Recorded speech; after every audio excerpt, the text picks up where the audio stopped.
Hello everyone, let me introduce myself. I'm Rayhan Fathiadi. You can call me Fanez, or Fanez. Back then, people used to call me with my first name, Rayhan. But since I had a classmate named Rayhan, I prefer to be called Fanez. I was born in Bandung, 7th of April 2004. So now I'm 18 years old. Maybe you want to know about my educational background. I went to Mutia Agni Kindergarten in 2008 until 2010. And then I went to Animah Elementary School in 2010 until 2016.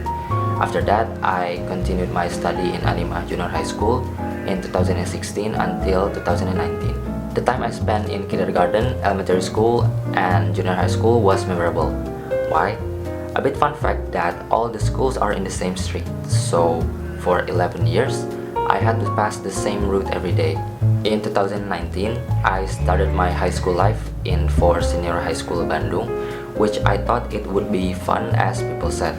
But since COVID-19 pandemic struck Indonesia in 2020, all of my thoughts vanished. Long story short, I applied to Bandung State Polytechnic and got accepted before I graduated.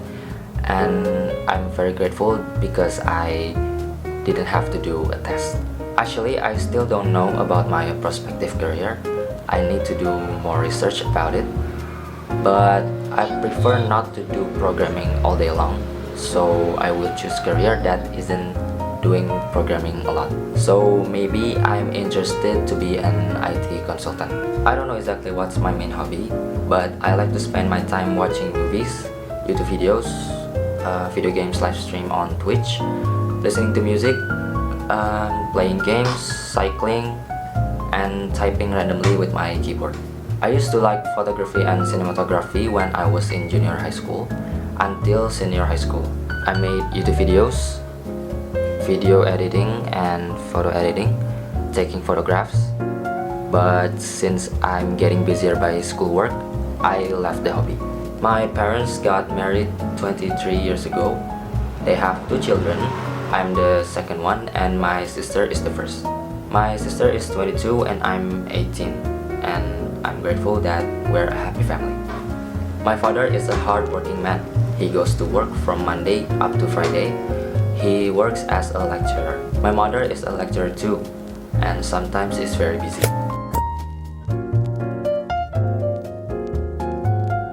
His real name was Mehmet bin Murad. This man with a thick beard and turban was famous as a Constantinople conqueror and his battle with Vlad Dracula. I want to talk about him this time because I admire him as a good war planner. Yes, that's why he could conquer Constantinople, the city with flamethrower. Let me start with a little bit of his biography. Sultan Mehmed II, or Mehmed bin Murad, was born on 13 March 1432 in Edirne, Turkey.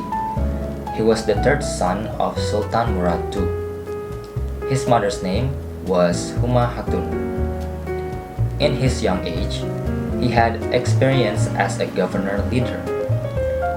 Becoming a governor was his first experience.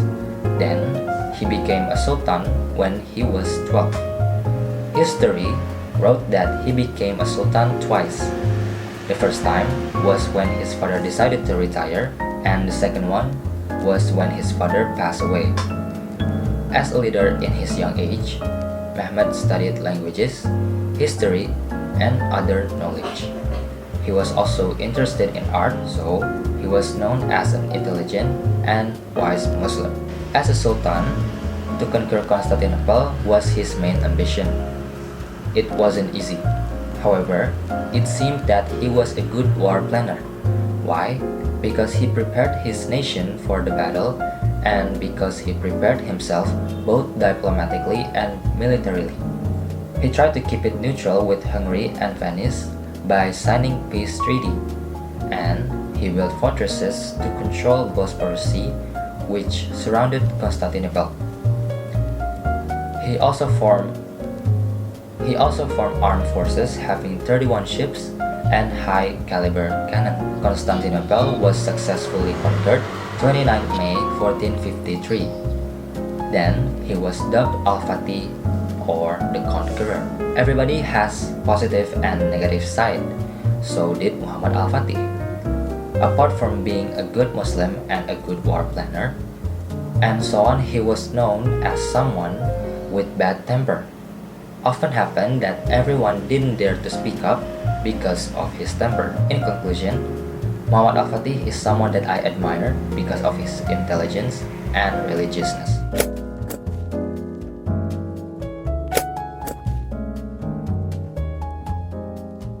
Keyboards. Yes, we use it almost every day for our activities.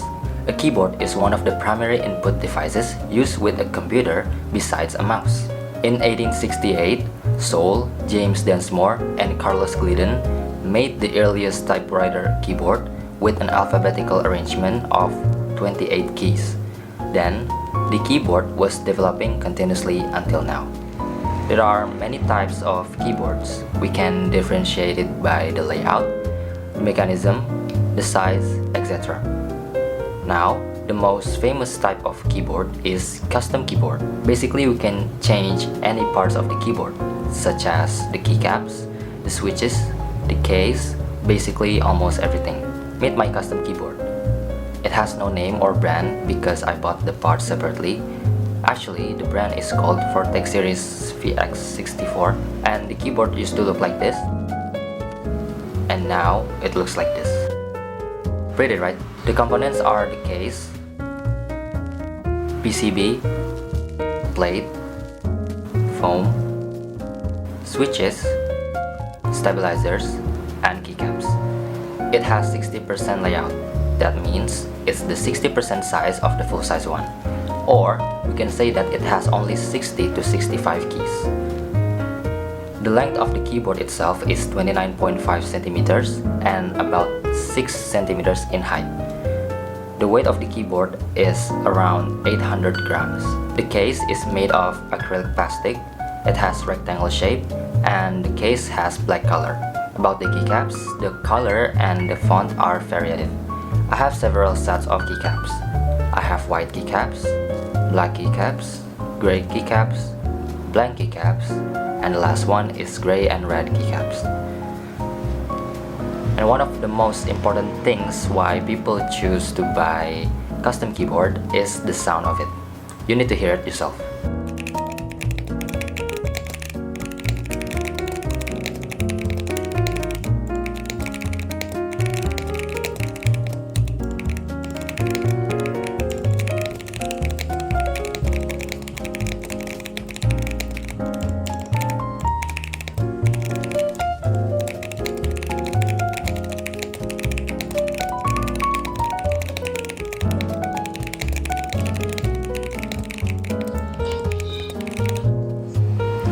Well, for me, it's satisfying to hear, also to type, because it's so different compared to regular keyboard.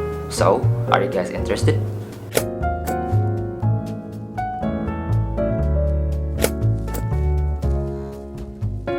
I was born in Boromius Hospital, Bandung. So, Bandung is my hometown. Bandung is a big city, well known as a flower city. It's because Bandung is famous for beautiful girls or Mojang Bandung. And because the land is fertile and enable flowers and other plants to grow well. Bandung is the biggest city in West Java. That's why it becomes the capital city of the province.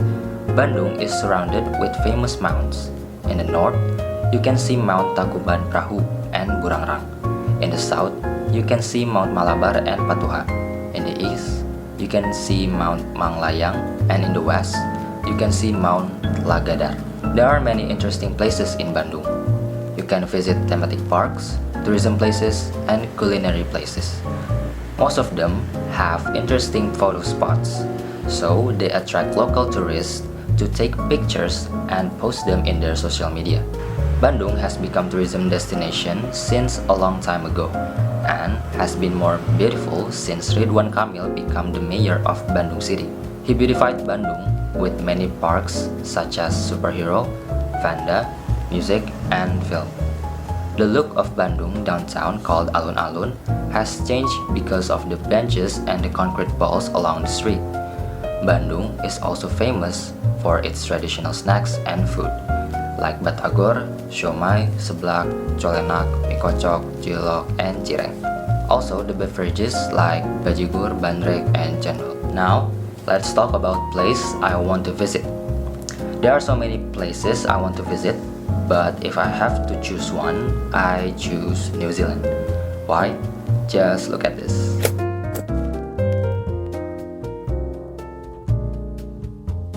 New Zealand truly is one of the most picturesque and photogenic places on earth. A small island nation of just over 4.5 million people, New Zealand is made up of two major land masses, North Island and South Island, and several smaller islands including Stewart Island, located in the southwestern Pacific Ocean. The two main islands are divided by a 22-kilometer stretch of water called the Cook Strait. New Zealand is located approximately 1,500 kilometers east of Australia and about 1,000 kilometers from the Pacific Islands. Due to its relative remoteness and being waterlogged, New Zealand was one of the last countries to be found and settled. The country is made up of some of the world's most spectacular landscapes, from vast mountain ranges, steaming volcanoes, and to sweeping coastlines. It is a natural playground for thrill seekers and adventurers and those who simply want to visit for the culture and landscapes. You will find a very unique range of flora and fauna in New Zealand. The native animal, bird and plant species are among some of the most beautiful in the world. There are many national parks, native forests, walking tracks, and maritime reserves to be enjoyed.